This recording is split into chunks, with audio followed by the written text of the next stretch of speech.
तो माहौल और जो वातावरण हम बच्चों को दे रहे हैं ना, वही उसे बनाएंगे। तो कभी भी एक्स्ट्रा केयरिंग के कारण बच्चों के हाथ काटे नहीं, उनके हाथों को हमेशा मजबूत बनाएं कि वो दुनिया के अंदर जितनी भी तमाम तरह के स्ट्रेस है, परेशानी है, उनका सामना करना कर पाए। वरना मजीद जी देखते हैं ना, घर में बच्चे ठीक रहते हैं, बाहर जाएंगे ना शहर में, दूसरे शहर में पढ़ने भी जाते हैं, नौकरी करने जाते हैं, वो छोड़ के घर ही भाग आते हैं, क्योंकि उनको लगता है कि घर के अलावा कोई सुरक्षित स्थान है ही नहीं, क्योंकि बाहर तो इतनी मुसीबतें हैं, स्ट्रेस है, वो झेल ही नहीं पाते हैं।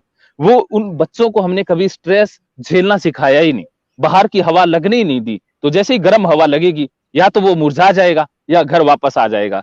तो ये बच्चों को देखो, आजकल मजीद जी मैंने देखा है कि बच्चे ना माँ के पल्लू से ही चिपके रहते हैं। शादी में जाएंगे, कहीं जाएंगे तो वो अपने हिसाब से पहनते ही नहीं है, माँ से पूछते हैं मैं क्या पहनूं, क्या खाऊं।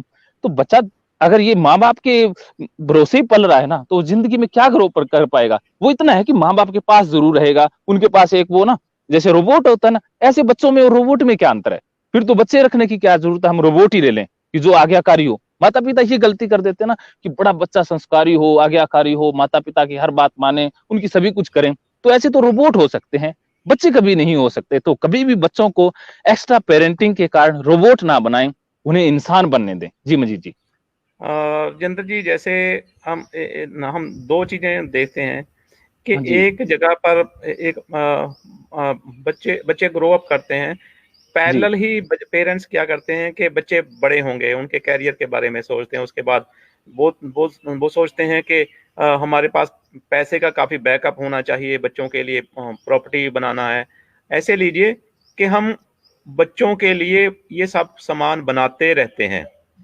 तो क्या आपको लगता है कि बच्चों की पेरेंटिंग के लिए ये सारी चीजें होना बहुत जरूरी है?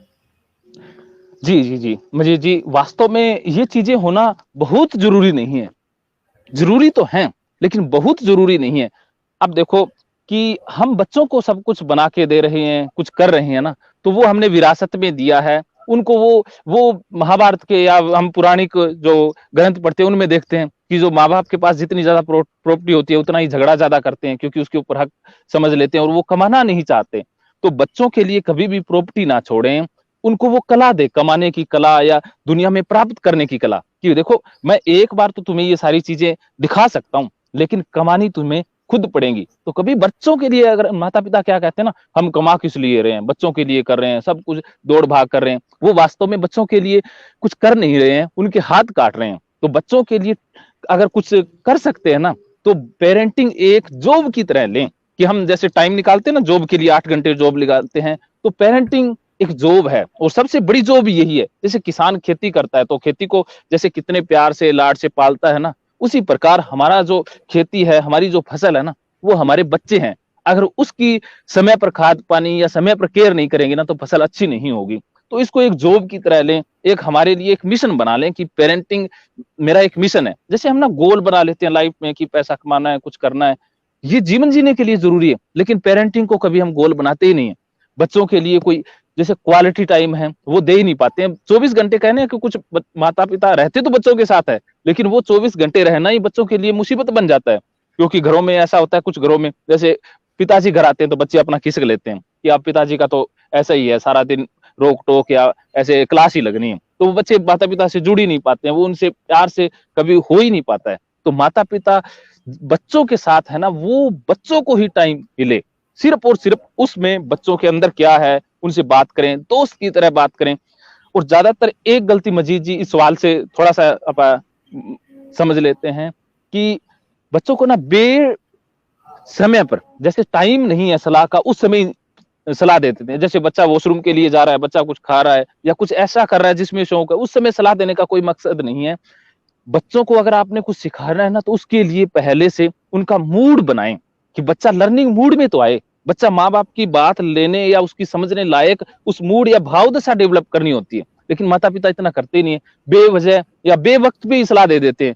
तो बेवक्त पे सलाह दी, अगर हमने पूरा खाना खा लिया, पूरी तरह से पेट से भरे हुए हैं, उस समय आकर कोई हमें रसगुल्ले दे हम खाएंगे? हम कहेंगे नहीं नहीं, जरूरत ही नहीं है। तो इसी प्रकार हमें बेवक्त में अगर बच्चों को अच्छी भी सलाह दे रहे हैं ना, कितनी भी कीमती सलाह दे रहे हैं, तो वो काम नहीं आएगी। और वक्त पे थोड़ी सी सलाह है ना, उनका जीवन बदल देगी। तो बच्चों को कभी भी ये जो मेटेरियलिस्टिक चीजें हैं, चाहे उसमें गाड़ी हो, बंगला हो, कुछ हो, ये देने की बजाय अगर उनके अंदर ये कला विकसित कर पाए कि वो हमने जो दे रहे हैं ना, इससे लाख गुना ज्यादा भी कमा लेता है। अगर थॉमस अल्वा एडिसन या जितने भी वैज्ञानिक हुए, वो अपने बच्चों को, उनके माता पिता अपने बच्चों को वो दे देते जो उनके पास था, तो क्या हमें आज इतने बड़े वैज्ञानिक या इतने जो हमारे समाज के जो सुधारक है वो मिल पाते मजीद जी? तो उन्होंने कुछ एक्स्ट्रा दिया ना, उन माता पिता ने अपने बच्चों को खुद से एक्स्ट्रा दिया। खुद से एक्स्ट्रा क्या दिया? वो रुपया पैसा या वो शोहरत नहीं दी, उनको वो कला दी, उनको वो अंदर से विल दी, उनके अंदर वो जज्बा, जुनून, एक मोटिवेशन दी, जिसके कारण वो दुनिया पर आज राज कर रहे हैं। जी मजीद जी। राजेंद्र जी, जैसे हम देखते हैं कि कुछ ऐसे मान लें कि कुछ पेरेंट्स की गलतियां हो गई, कुछ जी जो वातावरण है जिसमें बच्चे पले बड़े, वहां से जी उन्होंने कुछ गलत जो बातें हैं, अपनी हैबिट्स, बुरी हैबिट्स हैं, उनमें बच्चों में आ गई। तो उन बुरी आदतों को पेरेंट्स, क्या मेथड है कि उन उन बुरी आदतों को पेरेंट्स कैसे रिमूव कर पाए? मन बात नहीं सुनता, हम सुनवाएंगे। परेशान करता है, हम समझाएंगे। विचार उलझते हैं, हम सुलझाएंगे। इस मन को फिर से शांत रहना सिखाएंगे। मन से फिर से आपकी दोस्ती करवाएंगे। साइको गुरु टीम है हर पल आपके साथ, करवाएगी फिर से मन से आपकी बात। महकेंगे फिर से जीवन में खुशियों के रंग, जब साइको गुरु टीम होगी आपके संग। जी जी जी। तो सबसे पहले बच्चा ना सीखता है ना, वो सबसे पहले घर से सीखता है, फिर बाहर से सीखता है, फिर स्कूल से सीखता है। तो सबसे पहले जो बुरी आदतें हैं, कोई भी बुरी आदतें हैं, जो आदतें हम अपने बच्चों में नहीं देखना चाहते, वो बुरी आदत मान लें, तो वो आदतें हमें खुद छोड़नी होगी एज ए पेरेंट्स। अगर हम उन आदतों को छोड़ देते हैं तो हमें बच्चे देख करके खुद ही छोड़ देंगे। बच्चे वही करते हैं, जैसे एक देखते हैं ना, ऐसे हाथ करके चलता है कोई पेरेंट्स, तो उसके बच्चे धीरे धीरे उसी ऑब्जर्वेशन या इमिटेशन के, नकल के कारण वही करने लग जाते हैं। हम रोज ब्रश करते हैं ना, तो बच्चे, छोटे बच्चे क्या है, नकल के कारण सीखते हैं ना, बंदरों की तरह। तो बच्चे भी ऐसा ब्रश करना सीख जाते हैं माता पिता को देखकर। जो काम हम डेली करते हैं ना, बच्चे छोटे छोटे होते हैं ना, वो हमें देख करके वही काम करने लग जाते हैं। तो अगर हमारे अंदर अच्छी आदतें हैं ना, जैसे मैं खुद का उदाहरण लेता हूँ कि मेरे को ना पढ़ने का बड़ा शौक है मजीद जी। तो मैं चाहता जी। था कि बच्चों के अंदर ये पढ़ने की आदत आए। तो अगर मैं कहूंगा किताबें, कहूंगा जबरदस्ती पढ़ो, ये है वो, स्कूल से आते ही होमवर्क करो, ये करो वो करो, तो ये बच्चे क्या होते हैं, फ्रस्ट्रेटेड हो जाते और वो विद्रोही बन जाते हैं। ज्यादातर माँ बाप बच्चों को ना अपने खिलाफ कर लेते हैं, विद्रोही बना लेते हैं, उनको घर से ही आतंकवादी बनने की ट्रेनिंग दे देते हैं। तो मैंने सोचा भी अगर कहा ना, फिर तो ये पक्का नहीं करेंगे, क्योंकि जो हम कहते हैं ना बच्चे वो कभी नहीं करते, जो देखते हैं वो हर बार करते हैं बच्चे। तो इसके लिए क्या करना होगा कि मैं खुद किताबें खोल के बैठ जाता, अपने मस्ती से ना खुश होकर के पढ़ रहा हूँ। तो बच्चे आते पास में, क्या कर रहे हो पापा? मैं कहता पढ़ रहा हूँ। तो बच्चे क्या करने, अपने आप किताबें खोल के पास में बैठने लग गए, खुद वही काम करने लगे। जैसे अब मुझे ये वीडियो बनाने का, ये स्पीकिंग करने का शौक है, तो बच्चों को मैंने सामान उनको देना होगा, जैसे किताबें हमें देनी होगी, अच्छी अच्छी किताबें, नॉवेल, जैसे कोई बच्चों से रिलेटेड कोई कहानियां हैं, अच्छी तरक्सील की किताबें हैं, वो बच्चों के सामने रखें, उनको दिखा दें, कि उनको बताएं ना कि ये पढ़नी है, उनको दिखाएं, उनके आसपास रहें, तो अपने आप पढ़ने लग जाएं। तो मैं वीडियो बनाता था, तो बच्चे ये देखते, तो अब वो माइक पे अपने आप ही बोलने लग जाते हैं, वीडियो बनाने लग जाते हैं। तो वो मुझे देख रहे हैं, वो कर रहे हैं, तो मेरी कितना काम आसान हो गया, कहना ही नहीं पड़ता। ऐसे ही तरीके से जो आदतें हैं ना, वो बच्चों, पहले तो हमें खुद वो आदतें डेवलप करनी होंगी जो बच्चों में देखना चाहते हैं। और दूसरा ये कि बच्चे अगर बाहर से कुछ गलत आदतें सीख भी लेते हैं समाज से, जैसे कोई भी उदाहरण के तौर पर ले लेते हैं कि गाली निकालने की आदत है, बच्चा बाहर से गाली निकालने की आदत सीखा है। अब माँ बाप क्या करेंगे? अच्छे माँ बाप क्या करते हैं ना, बहुत सारे लोगों के अंदर ये मिथ प्रचलित है कि अच्छे माँ बाप वही है जो दो चार लगा देते हैं, माँ बाप को पूरा लगा देते हैं ना, उनकी क्लास लगा देते हैं, चित्र परेड कर देते हैं, पंजाबी जिन्हों कहते, वो अच्छे माँ बाप कहते कि उन बच्चों को पूरा अपने जूती के नीचे रखते हैं। इससे बहुत बड़ी गलती होती है कि वो गाली निकालना तो सीख गया, लेकिन वो ना फिर अगली बार आपको नहीं बताएगा कभी भी, उसकी वो आदत नहीं छूटी, उसने छुपाना स्टार्ट कर दिया। फिर हमें क्या लगता है कि हाँ, हमारे सामने नहीं निकाल रहा ना, बच्चा सुधर गया, लेकिन वो पीठ पीछे पता नहीं क्या क्या होता है, क्राइम होता है, जितने भी अपराध होते हैं, सुसाइड होते हैं, जितने भी बुरे से बुरे काम होते हैं ना, वो इसी वजह से होते हैं कि माँ बाप से वो शेयर नहीं करते।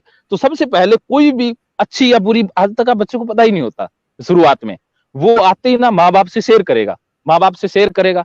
तो अब हमें लगता है कि ये बच्चा क्या बोल रहा है, सबके सामने बेइज्जती करवा देगा, नाक कटवा देगा, समाज में इतना इज्जत है, वो मिट्टी में मिल जाएगा, तो उसे डांटते फटकारते हैं। तो अब देखिए कि अगर मजीद जी हमें कोई बार बार डांटे, हम किसी के पास जाएं, तो क्या अगली बार उससे बात शेयर करेंगे? नहीं, कभी नहीं करते ना, जो हमें बार बार डांटता है। तो बच्चों को डांटना नहीं है, उनको प्यार देना है, उस समय प्यार से बैठाना है, उनके साथ बातें करनी है, मतलब नॉर्मल बात करनी है, उनका मूड बनाना है, फिर बताना है कि अगर ऐसा ऐसा कोई बोले या ये करे तो उसी से बातें निकलवानी है कि तुझे कैसा लगेगा, इस तरह की गाली होती है, इस तरह का ये मतलब होता है, ऐसा कहने से ऐसा हो जाता है। उसके प्लस और पॉजिटिव जो जो पक्ष है ना वो सारे उसके सामने रखें। उसमें टाइम लगता है ना, आधा घंटा भी लग सकता है, माहौल भी बनाना पड़ता है, बच्चे को चॉकलेट अगर अच्छा, क्योंकि मूड बनाने के लिए उसकी जो अच्छी चीजें उसको देना होगा, फिर वो कहेगा हाँ पापा बड़ी सेवा कर रहे हैं, तो अब इसकी बात वो ध्यान से सुनते हैं।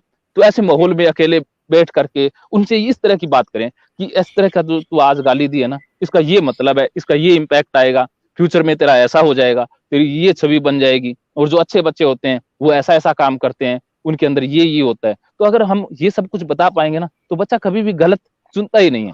अब देखिए कि बच्चा बाहर से सिगरेट या सिगरेट पी करके आ जाता है, अब माता पिता को कहता है माँ आज मैंने सिगरेट पी, तो अच्छे माता पिता क्या करेंगे, दो चार लगाएंगे कि ये गलत है वो गलत है, तो उस समय क्या करेंगे, उस समय ये आज जो टेक्निक बताइए यही है।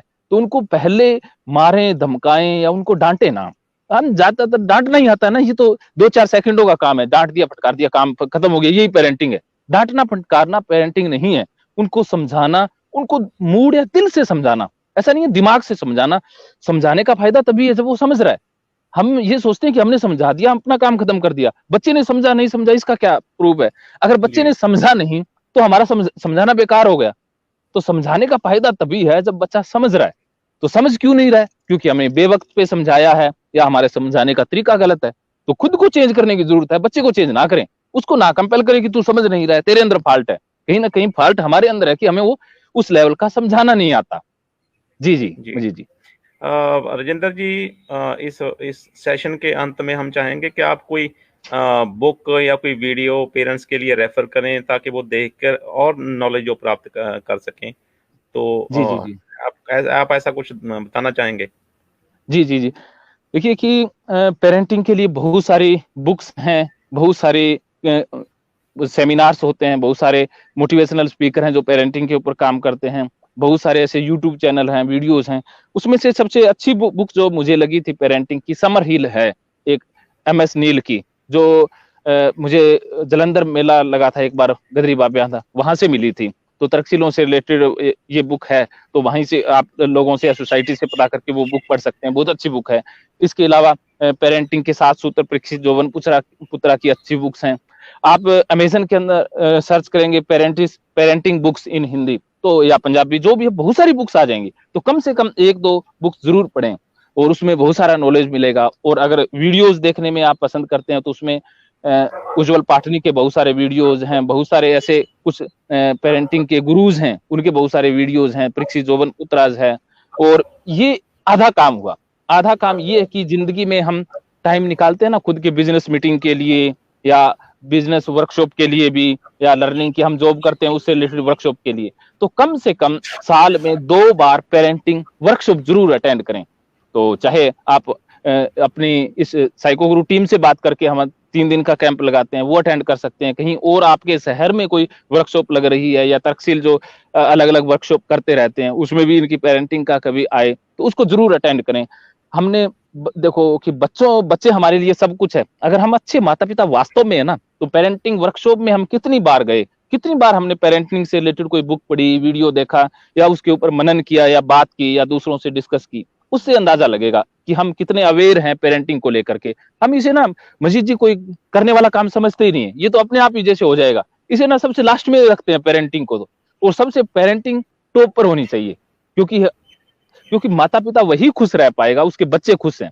अब देखो जिन घरों में बच्चे मानसिक रूप से परेशान हैं, स्ट्रेस में हैं, डिप्रेशन में हैं, आपने देखा होगा मजीद जी, मैंने बहुत सारा देखा है कि नामी इंसान थे, पैसा था, शोहरत था, सब कुछ था उन माता पिता के पास, लेकिन बच्चे सुसाइड कर गए या बच्चे ऐसा काम कर गए जो काम उनको नीचा दिखा देता है। तो क्या फायदा हुआ उनकी शोहरत का, पैसे का? उस पैसे का कोई फायदा हुआ? वो खुद डिप्रेशन में, स्ट्रेस में रहेंगे ना, वो समाज में दूसरे सामने लोगों के साथ जाएंगे या बात करेंगे ना, जब बच्चों की बात आएंगी तो उनकी नजरें खुद झुक जाएंगी कि उनको लगेगा कि तू एक अच्छा पेरेंट्स नहीं बन पाया, तो उनके अंदर वो मलाल सदा रहेगा। तो हम कुछ हजार या कुछ डॉलर कम कमा लें वो चलेगा, लेकिन अगर हमने पेरेंटिंग में कोई वर्कशॉप या इस रिलेटेड कोई देर या भूल कर दी ना, वो माफी के काबिल है नहीं। जी मजीद जी। जी जी राजेंद्र जी, आपने हमारे इस पैनल में शामिल हुए, आपका बहुत बहुत धन्यवाद। देखने वालों से हमारा निवेदन है कि उनका कोई सजेशन हो, कोई सुझाव हो, कोई क्वेश्चन हो, तो कृपया करके हम आप हमसे तालमेल कर सकते हैं। स्क्रीन पर हमारा नंबर डिस्प्ले हो रहा है, उस पर बात कर सकते हैं।